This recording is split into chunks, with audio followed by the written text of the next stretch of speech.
Hello दोस्तों, स्वागत है आपका एग्जाम बी की expected question series for the AFO mains में। दोस्तों आज हम डिस्कस करेंगे questions related to plant breeding, important question. दोस्तों हमने अपनी पिछली वीडियो में questions related to genetics discuss किए थे। आज हम डिस्कस करेंगे प्लांट ब्रीडिंग से रिलेटेड। मैंने आपको पहले भी बताया है कि जेनेटिक्स एंड प्लांट ब्रीडिंग से बहुत ज्यादा क्वेश्चन किसी भी एग्रीकल्चर एग्जाम में नहीं आते हैं। तो इसमें आपको एक या दो क्वेश्चन मिल सकता है, कभी कभी ये भी है कि आपको कोई भी क्वेश्चन नहीं मिलेगा। बट फिर भी अगर आप एग्रीकल्चर बैकग्राउंड के हैं तो आप भरोसा रखिए जो आपने पिछले 4 सालों में पढ़ा है क्वेश्चन उसी में से होगा। अगर आप एग्रीकल्चर बैकग्राउंड से नहीं है, एनिमल हस्बेंड्री या फिर एग्रीकल्चर इंजीनियरिंग या किसी में भी हैं, तो आपको कुछ बेसिक नॉलेज होनी चाहिए। अदरवाइज अगर आपको नॉलेज नहीं है तो इनके कंसेप्ट में ना जाएं, क्योंकि ये कंसेप्ट आपको बहुत इजीली समझ नहीं आएंगे। तो इन पे टाइम वेस्ट करने से अच्छा है कि कुछ इंपॉर्टेंट क्वेश्चंस जो है आप उन्हें कर लें, मॉक टेस्ट वगैरह दें, उनसे उन क्वेश्चनों को आप देख लें या कुछ इंपॉर्टेंट चीजें आप ध्यान में रखें। अदरवाइज इसको स्टार्ट ना करें, क्योंकि बहुत बड़ा टॉपिक है और आपके पास सिर्फ 28-29 दिन रह गए हैं, तो उसमें ये कंप्लीट नहीं हो पाएगा। दोस्तों हमारी ये पार्ट 13 वीडियो है। पुरानी वीडियोस देखने के लिए, अप टू 1 to 12 वीडियोस देखने के लिए लिंक दिए गए हैं हमारे डिस्क्रिप्शन बॉक्स में, वहां से आप देख सकते हैं। और हमारी आगे आने वाली वीडियोस को देखने के लिए सब्सक्राइब करें हमारे चैनल को, ताकि आपको सारी वीडियोस रेगुलरली मिल सकें। स्टार्ट करते हैं हमारी आज की वीडियो। इसमें पहला क्वेश्चन है, the development of seed without sexual process. Sexual process क्या होती है? Fertilization, fusion of male and female gamete, तो उसे हम सेक्सुअल प्रोसेस कहते हैं। तो इसमें पूछा है कि कौन सी ऐसी प्रोसेस है जिसमें सीड डेवलपमेंट होता है विदाउट फर्टिलाइजेशन।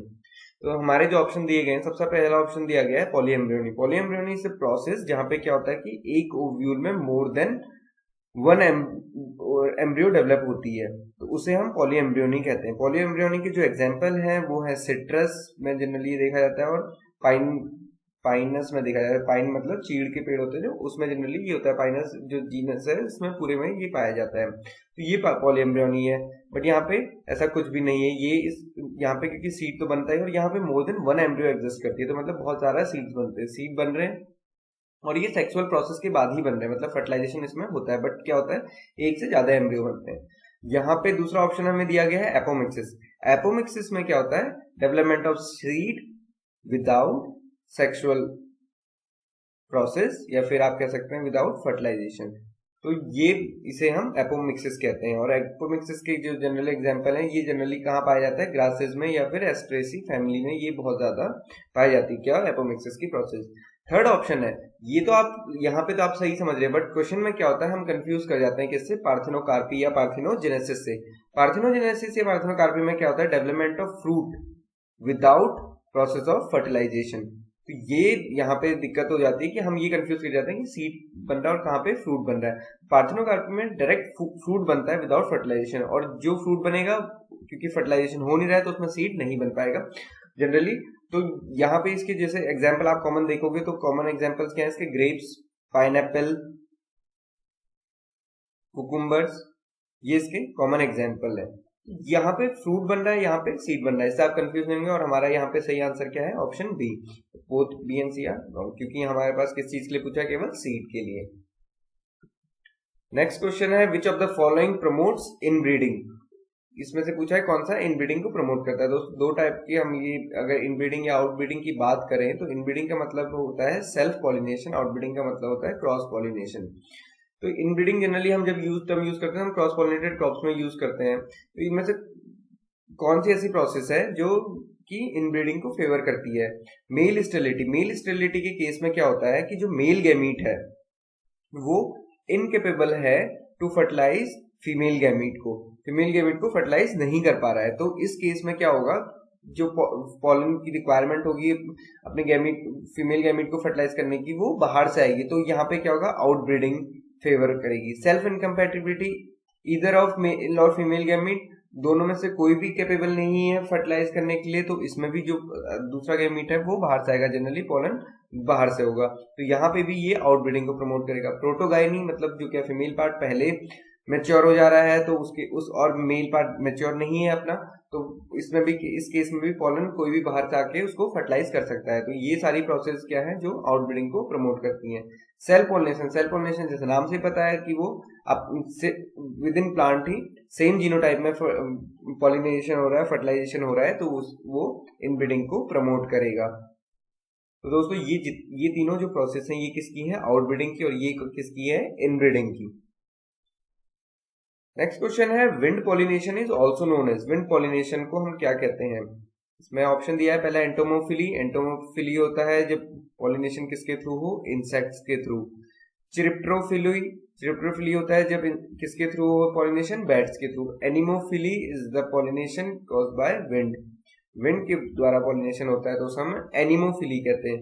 जूफिली, जूफिली होता है जब पॉलिनेशन थ्रू एनिमल्स, एनिमल्स में मेनली बर्ड्स, रैट्स या जितने भी अदर रोडेंट्स हैं इनसे, या रैबिट्स, लिजर्ड एक्सेट्रा, ये जो इन कॉमन इंसेक्ट्स होते हैं उनसे, कॉमन एनिमल से। तो ये यहाँ पे हमसे पूछा गया था विंड पॉलिनेशन, तो विंड पॉलिनेशन सही आंसर क्या है, एनिमोफिली। विंड पॉलिनेशन को अगर साइंटिफिकली हम बोले तो वो एनिमोफिली के नाम से जाना जाता है।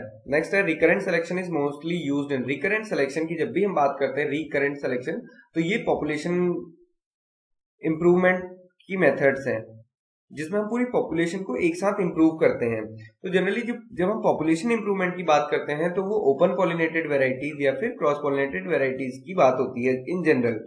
तो यहाँ पे ये जो रिकरेंट सिलेक्शन है ये मोस्टली या वाइडली किसी भी कभी भी यूज होगा किसमें, क्रॉस पॉलिनेशन क्रॉप्स में। सेल्फ पॉलिनेशन के लिए ये मेथड बिल्कुल भी यूज नहीं होती क्योंकि यहाँ पे हम पूरी दो पॉपुलेशन को एक साथ करते हैं। तो ये सेल्फ पॉलिनेटेड यहाँ पे नहीं होगा, वेजिटेटिव प्रोपेगेट में कोई मेथड यूज नहीं होती, नन ऑफ द अबव हो नहीं सकता। तो यहाँ पे जो हमारा सही आंसर है वो क्या है, cross pollinated crops. When an F1 is crossed with the recessive homozygous parent, the cross is known as। दोस्तों यहाँ पे हम एग्जांपल लेते हैं मेंडल की, कई ले लेते हैं। प्लांट हाइट होती है जिसमें कि एक कैरेक्टर होता है टॉल, कैरेक्टर का एक पार्ट होता है टॉल और दूसरा क्या होगा अपोजिट, ड्वार्फ।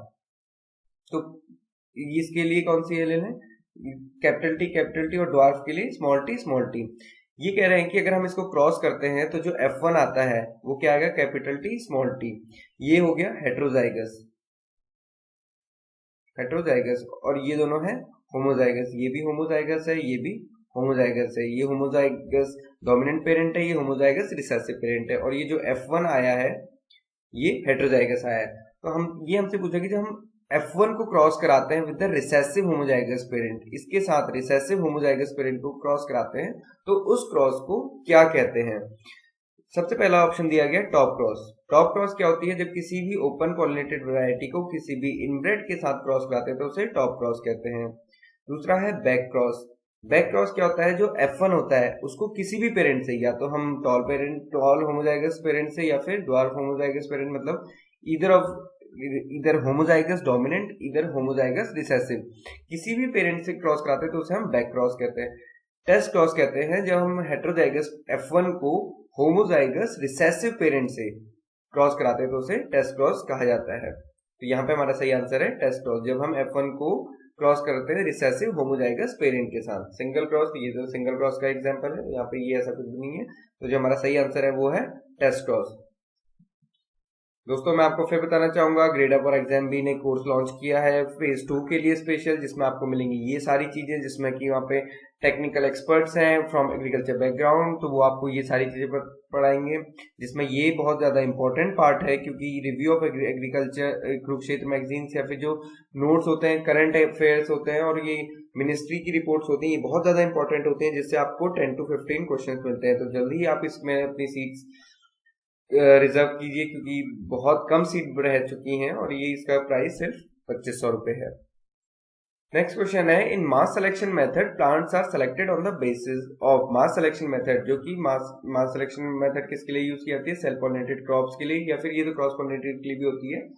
तो ये जो मेथड है इसमें जो प्लांट्स का सिलेक्शन करते हैं वो किस बेसिस पे करते हैं।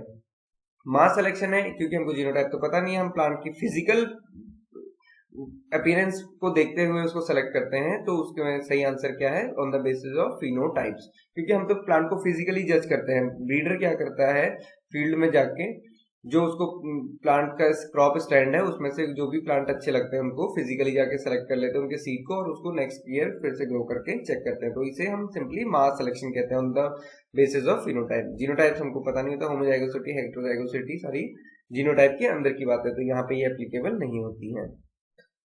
नेक्स्ट क्वेश्चन है which one of the following method is best suited when genotypes and genes are to be selected against natural selection. तो जब यहाँ पे भी कभी भी नेचुरल सिलेक्शन के अगेंस्ट सिलेक्शन करना होता है, सिलेक्शन की बात करें और वो भी किसके अगेंस्ट, नेचुरल सिलेक्शन के लिए, मतलब हमको आप कभी भी ये ध्यान रखें कि नेचुरल सिलेक्शन के अगेंस्ट सिलेक्शन करना है तो केवल एक ही मेथड ऐसी है और वो यूनिवर्सली आपका कभी भी क्वेश्चन गलत नहीं होगा। वो कौन सी है, बल्क सिलेक्शन।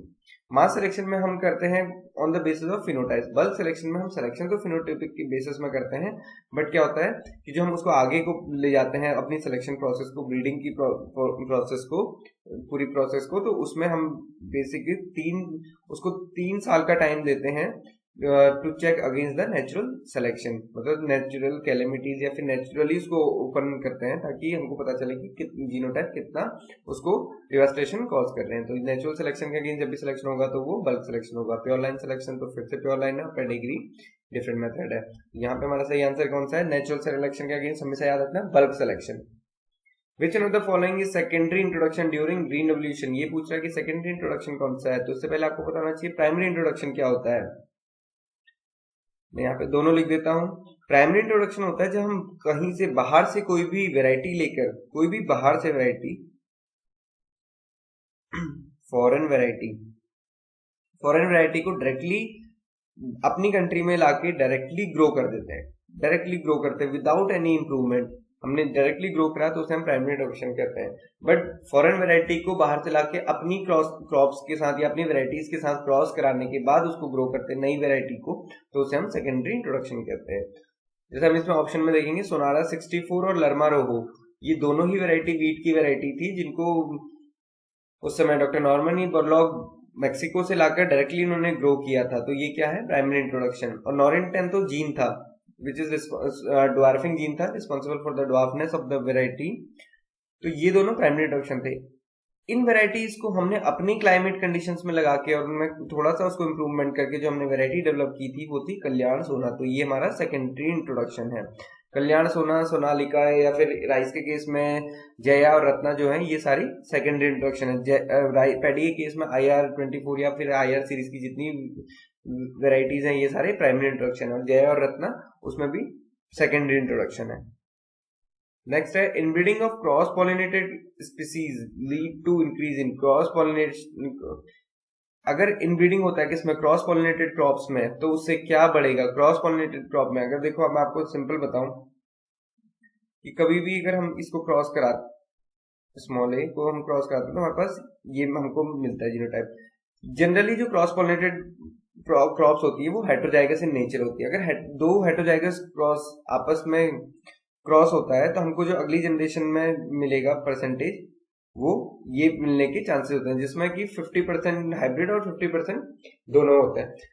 तो यहाँ पे हमारे पास क्या होता है कि अगर क्रॉस पॉलिनेटेड क्रॉप्स में भी इनब्रीडिंग ही होती जाएगी, मतलब वो एक ही टाइप के जीनोटाइप से क्रॉस करते जाएंगे तो हमारी होमोजाइगोसिटी बढ़ती जाएगी और धीरे धीरे जो हेटेरोजाइगोसिटी है ये कम होती जाएगी और ये दोनों ही बढ़ती जाएंगी। क्योंकि अगर आप इसको बार बार देखेंगे तो 5वीं 6वीं जनरेशन में हमको ये कॉम्बिनेशंस बहुत ज्यादा मिलेंगे रादर की इस कॉम्बिनेशंस के इनब्रीडिंग के केस में। तो इससे क्या होगा, हमारी होमोजाइगोसिटी इंक्रीज होगी। तो कभी भी क्रॉस पॉलिनेटेड क्रॉप में इनब्रीडिंग होती है तो उससे होमोजाइगोसिटी इंक्रीज होती है, क्योंकि हम देखते हैं कि जो सेल्फ पॉलिनेटेड क्रॉप्स होते हैं वो कैसे होते हैं, होमोजाइगस क्यों होते हैं, क्योंकि वहां पे सेल्फ पॉलिनेशन हो रहा है, सेल्फ इनब्रीडिंग ही हो रही है पूरी प्रोसेस में। तो हेटेरोजाइगोसिटी तो जब क्रॉस पॉलिनेशन होगा या फिर आउटब्रीडिंग होगी तभी होगा। पॉपुलेशन मीन में ऐसा कोई डिफरेंस नहीं है, ऑल ऑफ द अबव नहीं हो सकता। यहाँ पे जो हमारा सही आंसर है वो क्या है, होमोजाइगोसिटी इंक्रीज होती है in case of inbreeding in cross pollinated crops. Last question है hybrid progeny from a cross between two inbred is known as. किसी भी हाइब्रिड प्रोजेनी को जब हम दो इनब्रेड की क्रॉस कराते हैं उसको क्या बोलते हैं। तो ये पूछ रहा है कि दो इनब्रेड है उसको हमने क्रॉस कराया, उससे हमको हाइब्रिड मिला, ये F1, इसको हम क्या कहेंगे, single cross, double cross, three way, multiple cross. Single cross hybrid उसे कहते हैं इसमें सिर्फ 2 पेरेंट यूज होते हैं। तो यहाँ पे हमारे सिर्फ 2 पेरेंट यूज हो रहे हैं और 2 इनब्रेड यूज हो रहे हैं, तो ये सिंगल क्रॉस हाइब्रिड हुआ। डबल क्रॉस हाइब्रिड क्या होता है, जिसमें कि हम 1 क्रॉस 2 फिर इसको 3x4 इस टाइप से कराते हैं। ये 1 2 3 4 डिफरेंट इनब्रेड है। 3 वे क्रॉस होता है 1 into 2, इसको पूरे को हम क्रॉस करा देंगे थर्ड से। मल्टीपल क्रॉस हाइब्रिड होता है, इसमें बहुत सारे क्रॉस कराते हैं। तो ये डिपेंड करता है सिंगल क्रॉस, डबल क्रॉस, 3 वे किस पे, नंबर ऑफ इनब्रेड पेरेंट्स पे। तो सिंगल क्रॉस में 2 इनब्रेड पेरेंट होते हैं, डबल क्रॉस में 4 होते हैं, इसमें 3 होते हैं, इसमें मल्टीपल होते हैं। तो हमसे पूछा कि जब 2 इनब्रेड होते हैं तो उसको क्या बोलते हैं, सिंगल क्रॉस हाइब्रिड। तो इस टाइप के क्वेश्चंस आपको ध्यान रखने हैं कि इस टाइप के क्वेश्चन जनरली पूछे जाते हैं और इसमें आप कंफ्यूज ना हो। तो दोस्तों ये था हमारी आज की वीडियो के लिए, and thank you for watching. Please like करें, शेयर करें, सब्सक्राइब करें हमारी वीडियोस को और देखते रहें आने वाले पार्ट्स को भी। और अपना आप जरूर अच्छे से तैयारी करें ताकि आपको 29 जनवरी को कोई भी दिक्कत ना हो अपने एग्जाम में और आपका सिलेक्शन पक्का हो सके। तो दोस्तों all the best for your preparation and thank you.